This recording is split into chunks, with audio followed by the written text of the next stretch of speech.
Okay, I'm Shubroto. Okay, and I have a license called Chandelier, which has been given, which is my basically go through, and my guru has asked me to, keep this Chandelier with my name always. I think this is because of the Ketu placement in my chart. It's in 11th house with Saturn. So placing my go through name with my work, if I go to work, and Saturn is also Karam Karaka. So it's kind of, as per my guru, it's going to be good for me because I will be getting some sort of blessings for my past, for my ancestors. Okay, the past ancestors. So I'm basically, I have been practicing astrology for last 25, 30 years. Now, the interesting part is I never knew that I am being taught astrology. My guru is lives in in Haridwar. His name is Pandit Lalit Kapil. Okay, he comes from a big lineage of Kapil Munis, and they have been into astrology and all that stuff. Basically, he's more of a occult practitioner, pure occult practitioner, than a pure astrologer. Astrology is part of his tools. So I had been introduced by a common friend of mine long back when I was in my final year or just gone to started my career and all that stuff. So usual thing happens, and I had interest in my occult practices from very early on, but nothing like this. I never knew that I would be taking astrology as a profession and getting so much serious into it. I would be decorating my whole lab with putties. I never knew that. So I'm also a designer. I'm an artist. I'm a watercolor artist, and I do impressionist watercolor. So my basic education had been into the art. I'm a graduate from Bachelor in Fine Arts from Delhi College of Art. From past 25 years, he has been teaching me stories. Okay, this is very interesting because he had been teaching me stories of Ravana, teaching me stories of Hanuman, teaching me stories of Shani, Surya, all sorts of things. So I never knew that he would be doing. I mean, how this would actually come together. Then, 5 to 6 years back, and then he used to give me kundlis. After that, he used to say, "Ki, what do you think? Decode it for me." So I used to decode the kundlis of various of his, people that used to meet. He wouldn't tell me whose kundli is this. So from the kundli, I had to make out if he's a male or a female, is dead or alive. If he is born in Shukla Paksh, Krishna Paksh, what kind of month he's, this person has, taken birth, what kind of date range. He used to give me 6 days either or 3 plus 3, and then I had to come up with all those things. And so it was a blind chart analysis from very beginning. And from the stories I could gather, very interesting stories. Ravana had one day captured Shani Maharaj because he has asked all the planets to be in the 11th house when Meghnad was born. But Shani Maharaj refused to do that, so he captured him, blah blah blah, and all the story. Then Hanuman came when he was visiting Lanka. While he was burning, he rescued Shani Maharaj and rubbed sarso ka tail on his body. That is why sarso ka tail is offered.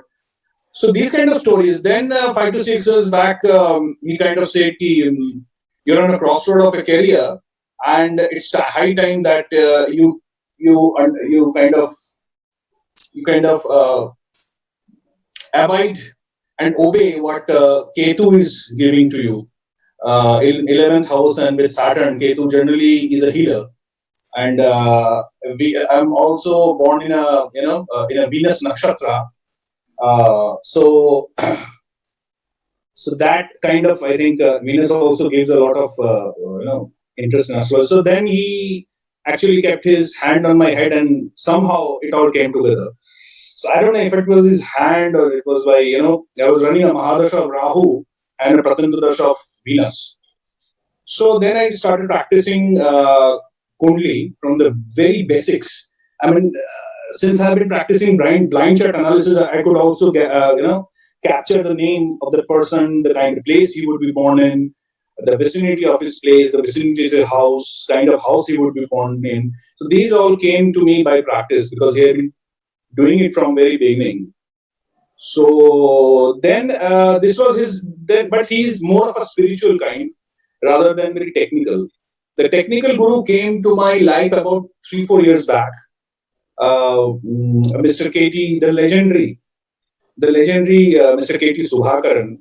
I was talking to him one day through a common friend of mine, and then he kind of liked me a lot, and then we started discussing astrology. And then he took me under his tutelage, and ever since, every day, I'm handling both of these gurus on a different poles apart.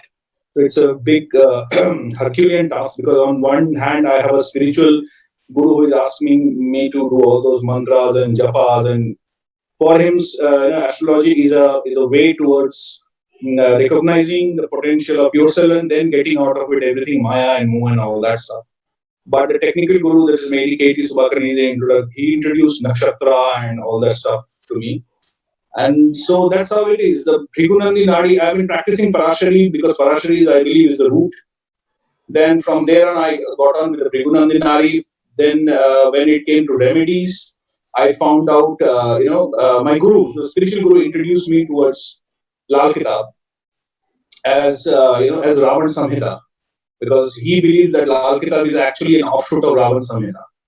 So, as a remedial part, I started with Lal Kitab, Ravan Samhita to be precise, and then the journey is on, and I'm loving every moment of it, and hopefully,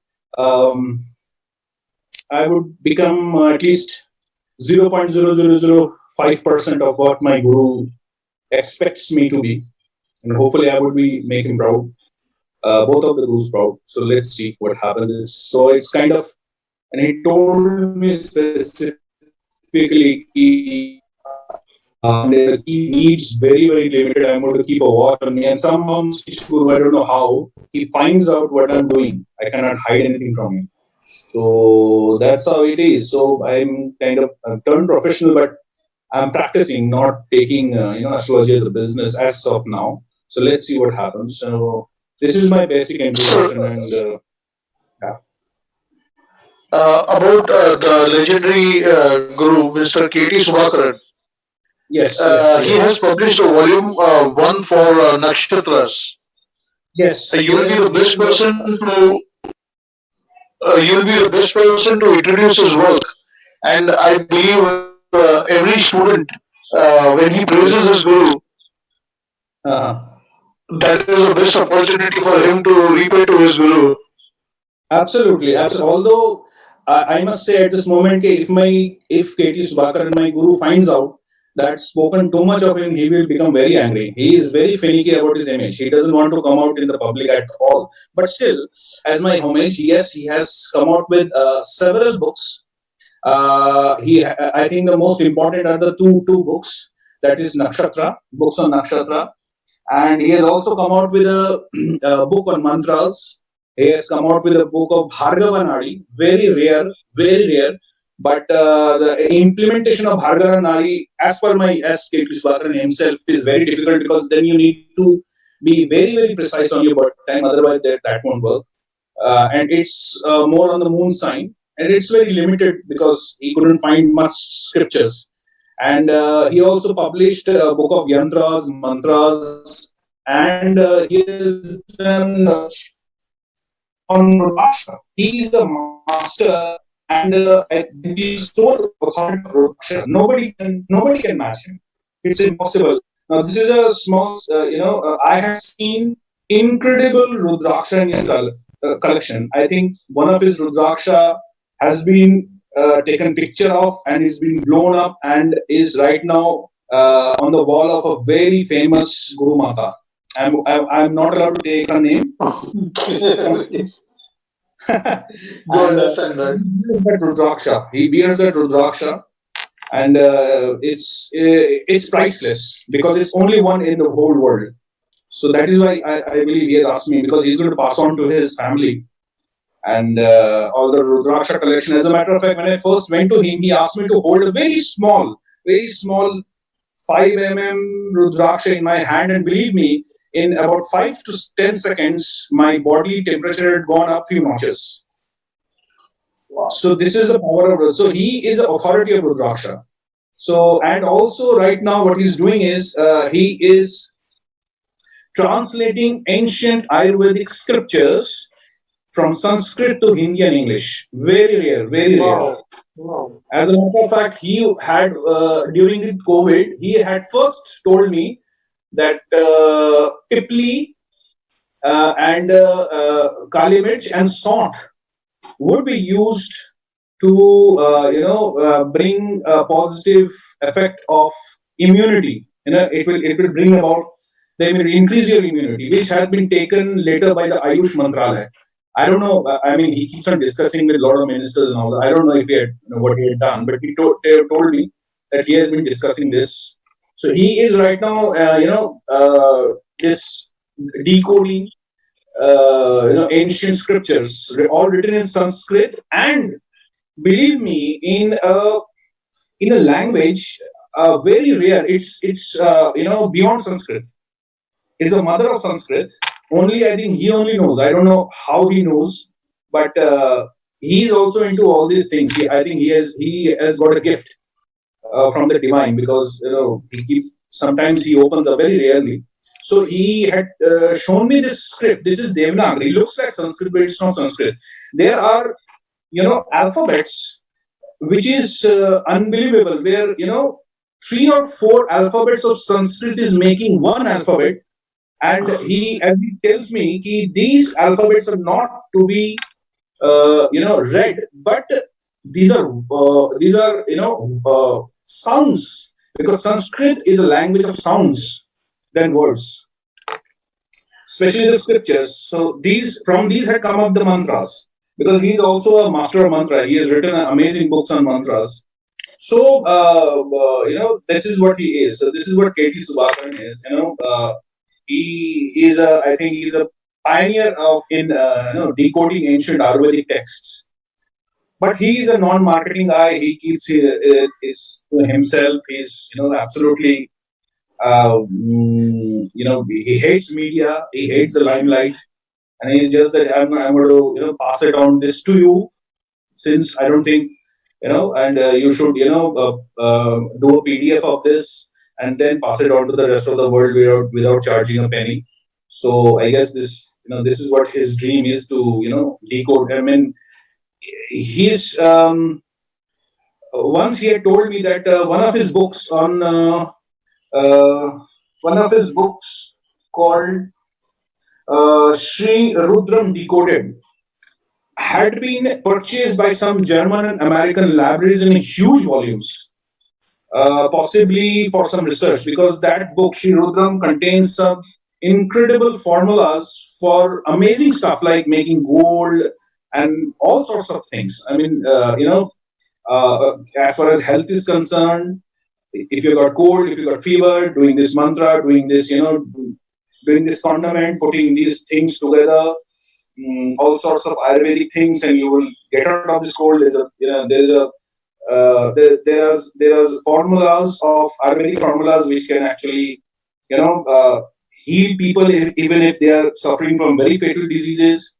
So he's into that right now. I am not aware that if anyone right now in this country or in the world is doing this kind of research. So he is, although during the COVID time he's not very, not very focused, but his whole energy is going into research of these and decoding of this through ancient texts of Sanskrit, and I'm forgetting the name of that language, which is the mother of Sanskrit, but he's shown me the scripts of that language. Very interesting, and I don't think I would be able to even pronounce a few of the letters. Most probably, I would need some sort of cosmetic surgery for my tongue to pronounce that kind of letters. In three or four law and show and po and ka all put together, how do you pronounce it? But that time, people used to pronounce these, and they used to come up with sounds which used to vibrate in a way that made things happen. So this is how it is. So this is what KT, the legendary and mighty KT Subhakran is all about. And I'm really honored So, that he even talks to me. Yeah, two questions I would like to ask over here. sure. One is connected to the Shastra. Ha In the ancient Ramayana, ha ha. when the bird spoke Ha about the Sita Mata, she will be found in this direction. ha I ha. forgot the name of the bird. It's Uh, Jatayu. Jatayu. Yes. Jatayu had mentioned about Bindu Nakshatra. Hmm, hmm, hmm, And hmm. so when I was making a video on nakshatras, Hmm. I found out there is nothing mentioned as Bindu Nakshatra today. Yes. Yes. Yes. So Actually, please enlighten us. yeah. Frankly, even I have very little idea of Bindu Nakshatra because I believe I had spoken once to about this, but what he told me that Bindu Nakshatra is a cluster of nakshatra. That is all that I am aware of. I'm not too much aware of the Bindu Nakshatra. I believe it's a technique, or its data is lost as of now. That is the whole problem which he keeps on speaking, that many of the ancient scriptures were burned down during invasions. When Mughal invaded, so they were burned down. Takshashila was burned down, so it had a huge library, and some of it were carried by Germans. They took everything. There is a small legend. I don't know if it is true or not, that Adolf Hitler used to have a tantric with him, actually advising him on the areas that needs to be invaded. As per the constellations and as per the star thing. So, what Winston Churchill? Now, this is only this is only a story. I'm not too sure about this, but then Winston Churchill was quite flabbergasted. How is he bombing these areas, and what is the pattern here? So what he did was he hired another astrologer or Vedic specialist, I don't know, from India or somewhere else, and then that that guy understood what is going on, and then the whole thing actually was decoded, how things were doing. So German people have taken, because homeopathy, if you see, homeopathy somewhere also has a root in India.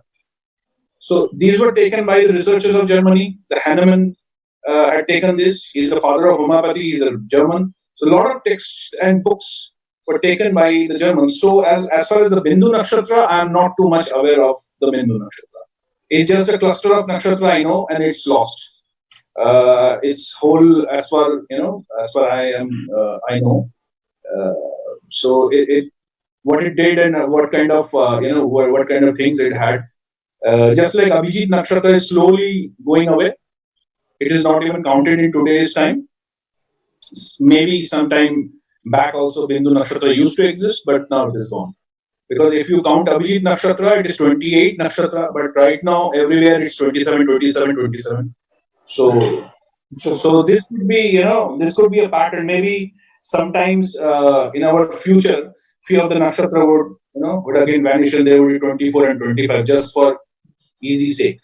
Because one of my videos I have mentioned is the effect of nakshatra is so subtle and so barik and unique, that in today's time, when people are actually fighting to live, these subtle effects of the nakshatra are generally ignored.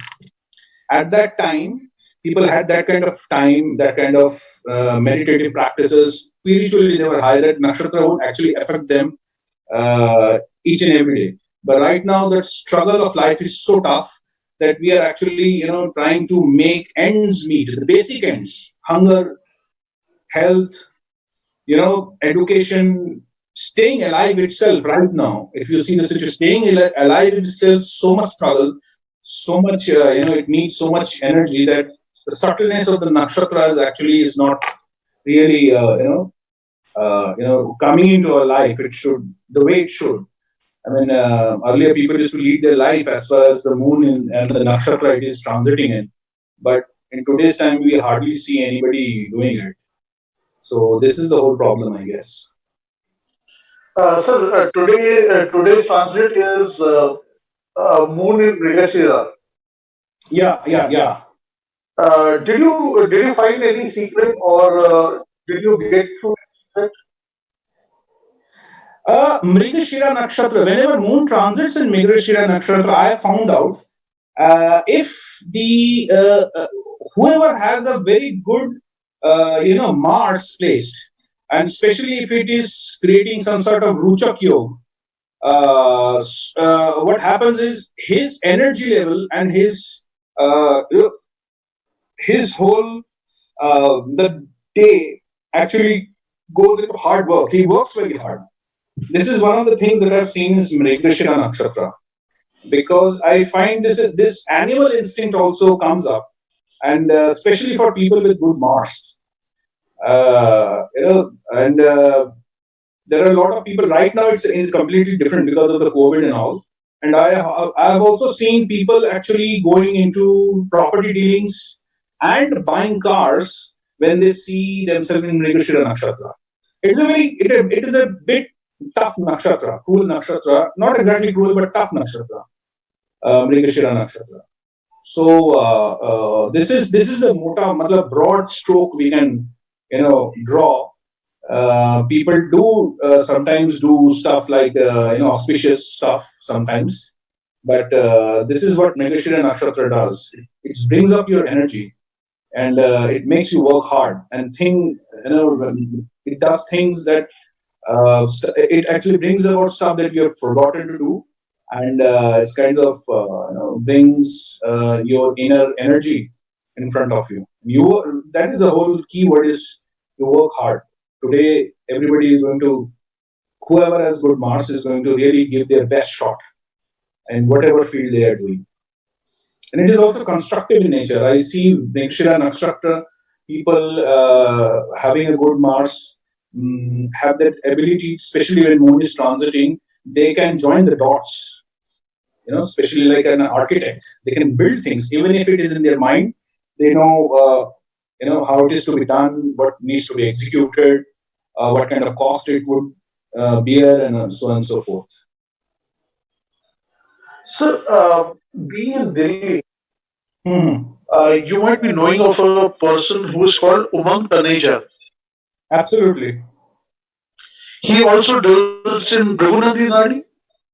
No, he is in pure Nadi. His technique is completely different. It is more near to KP, not Bregunandi Nadi. He is more technique into KP, and he has come up with own set of significator significations. And I also practice his Nadi technique.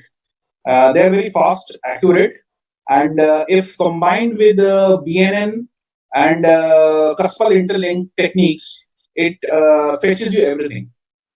So he is, I think, he's a very prominent figure because he had somehow, during his research, he has shed away lot of unnecessary stuff to make astrology more simplified and less time consuming and more accurate. Certainly, he has done a good job. And time, he has shortened the time of analyzing, that is for sure. But then again, the whole problem is if you are not aware of the degrees and the vicinity of the planets around a certain planets that you are seeing, and if you're not aware of the significator strengths of the planet, sometimes the events do not match the prediction. Sometimes it happens, but he is definitely his technique is very nice. I appreciate that, and I practice it. So you are also having your own course for Yes, teaching the students, yes, and yes. you are having a nice job on. I've seen so many good videos about you for the teaching. So, Yes. please can you speak something about your course? Yeah. Well, it's called applied unified astrometry. Now, what it does is, first and foremost, it's more mathematical in nature than spiritual. I don't want my students to say after a 30 minutes analysis, you're going to have a very good day, or you're going to have a very good year. Okay. So I want my students and myself to be very, very precise in their predictions. Suppose you're going to apply for an industrial automobile designer course in east of this country with these name initials, which your boss would be male or a female, and you would be selected on these days as this, and the salary package would be something like this. So that is why it's more mathematical. Teaching is more mathematical. That's why I ask all my students. I don't just take any students. I first see their Horari chart. They have to fill a form, and then I see their Horari chart, and if they're 8,000, 12,000, and their moon are well placed, then I take them because it needs a lot of practice. It needs a lot of research, and you have to eat, sleep, drink astrology, as I mentioned in my website also. So the transits and the nakshatras and the degrees has to be in your fingertips every day. Okay, so how much has sun gone? What is the kind of degree he is would be probably in? It's not possible for every day, but certainly the person should be aware that sun is in which nakshatra, and why is sun is, and what kind of result it would be, what kind of degree it should be. So, and also this is unified because I have combined Parashari, Lal Kitab, Kaspal, as well as Ashtak Varga in such a holistic manner, so that you will get the essence of the whole, let's say metamorphically speaking, you will get the essence of the whole flower than each petal. Because if you look at each petal, you won't know the beauty of the whole flower. So I kind of every class that I take, I touch upon all the subjects so that each and every student would know what exactly the holistic view of astrology would be. It also touches Samudrik Shastra, where the placement of the planets would not only be telling you the Vastu right now, but also what kind of face, body structure, voice, his mentality, his eyes, his nose shape, his ear shape would be before even you see your clients from his chart. So I am, that is the kind of course we are conducting. As I said, it's more of blind chart. I even ask my students to tell me from the chart itself what kind of date range he was born in, which month, in which year, what would be the age, is he a male or a female, what kind of initial name would be having, what his father would be doing, what kind of what kind of name, near about name his father could be carrying probability, mother's name, the kind of place he is born, what is the uniqueness of that place that he is born. So he would be, starting with these. And these, of course, need a little practice and a lot of discipline. So this is all the things coming together on a plate. And I want my students to appreciate astrology as a holistic science rather than piecemeal. I could have I could have kept it piecemeal like most of the astrologer teachers do, but then I see that if I do that, it really strips the essence of life, because astrology, I believe, is nothing but the decoding our life. So one thing that I always ask students to do is, if you want to really learn astrology, you have to start looking at your chart on everyday basis, and you would certainly go a long way if you can, आप अगर अपने chart को चलाते हो, if you can make your chart move, you would know astrology. So this is what unified applied astrometry is all about. It talks about matrices than logic. I take each and every planets as a parameter of equations, and how these would come together and give us results. So I'm looking at very scientific, accurate, precise, targeted results, including the remedies. The remedy structure is also designed that way in the course, where you would understand exactly which planet is creating a problem and how it should be dealt both in Vastu as well as in normal life. So this is what unified astrometry is all about.